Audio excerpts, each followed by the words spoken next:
Rome was a city of laws, a city of legions, a city of marble and triumph. But beneath it all, Rome was a city of gods. Their presence was everywhere, etched into statues, whispered in prayers, carved into the very foundations of the empire. Religion was not just faith, it was duty, the unseen force that bound Rome together, shaping its laws, its wars, and the destiny of its people.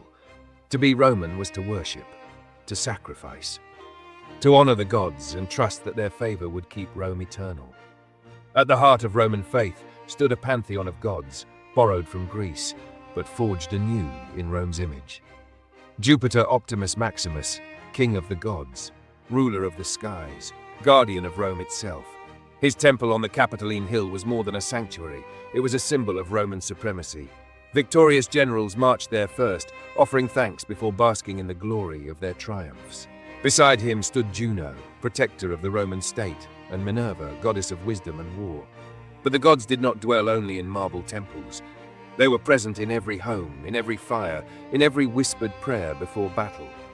Every Roman home, whether a senator's palace or a simple farmer's hut, held a lararium, a shrine to the Lares and Penates, spirits of hearth and family. Each morning, simple offerings, bread, wine, incense were placed before them.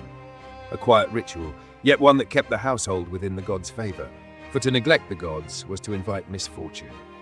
Beyond the private hearth, the city itself was bound by sacred duty. At its heart stood the Vestal Virgins, priestesses of Vesta, goddess of the eternal flame.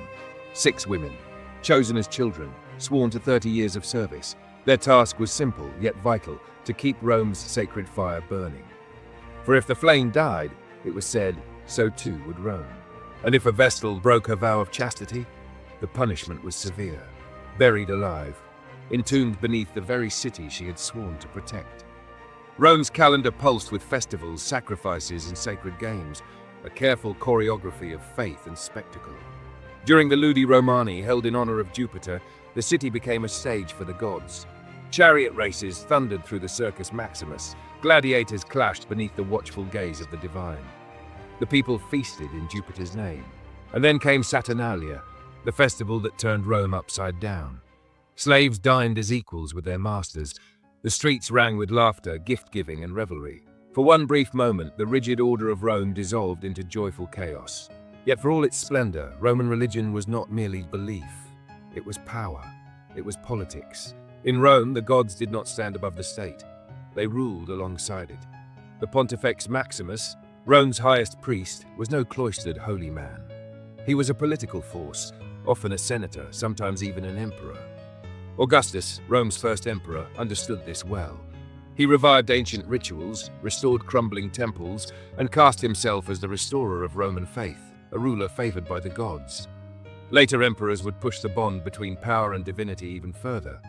Some, like Domitian, declared themselves living gods, a claim that inspired devotion and whispered rebellion.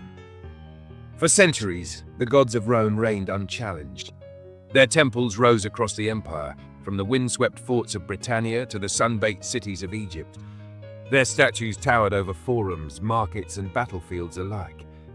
But even as Rome basked in the favor of its gods, a quiet revolution was stirring in the shadows. At first it was barely noticed, small gatherings, silent prayers, a faith that refused to bow before Rome's gods. It did not seek power, it did not demand sacrifices, and yet it spread. A faith that rejected Jupiter, Juno, and Mars, that denied the emperor's divine authority, that worshipped one god and one god alone. The rise of Christianity had begun, and Rome's gods would never reign unchallenged again. Rome had conquered nations. It had crushed rebellions, it had silenced threats. But now a new force was rising, a force with no armies, no banners, no weapons, and yet it terrified the empire.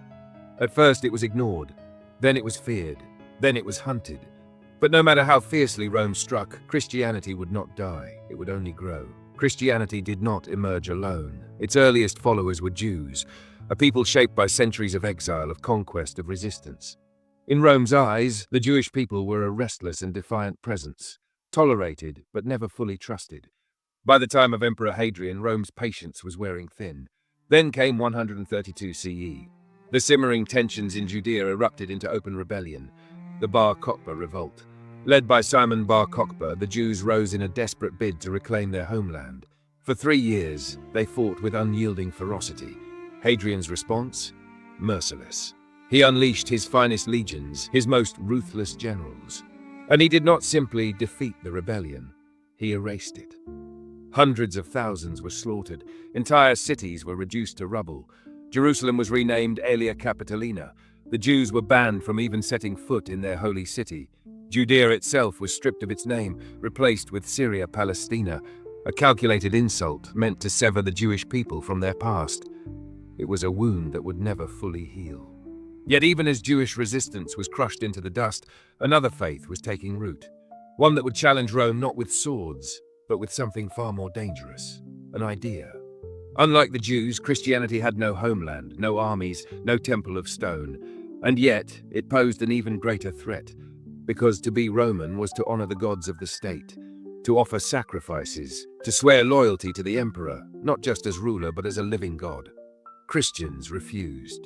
They rejected the pantheon. They denounced idol worship. They would not kneel to Caesar.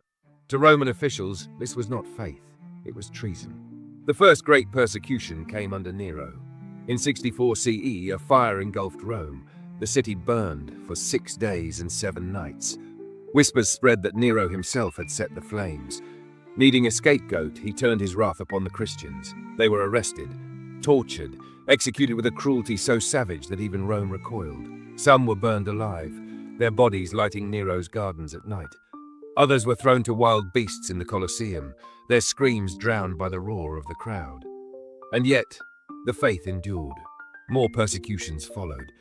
Domitian hunted Christians who refused to worship him as a god. Trajan decreed that any Christian who refused to renounce their faith must die. Even Marcus Aurelius, Rome's philosopher-emperor, saw Christianity as a threat to order and permitted brutal crackdowns. The message was clear. To follow Christ was to invite death. And yet, Christianity refused to die. No matter how many were crucified, burned, or torn apart by lions, the faith grew. It spread through the catacombs of Rome, where believers gathered in secret by the light of flickering lamps. It whispered through marketplaces, across viads, into the homes of soldiers, slaves, and senators alike. Because Christianity offered something Rome could not. It promised hope, in a world where the poor and the powerless were so often forgotten. It preached equality, in an empire built on hierarchy and conquest. It spoke of a kingdom beyond Rome, a realm where emperors held no dominion, where the suffering of this life was but a passing shadow. And for those who had nothing, that promise was everything. By the 3rd century, it was undeniable. Christianity was no longer a fringe movement. It had taken root in every corner of the empire. Rome had tried to crush it with fire and blood. Instead, it had only made it stronger.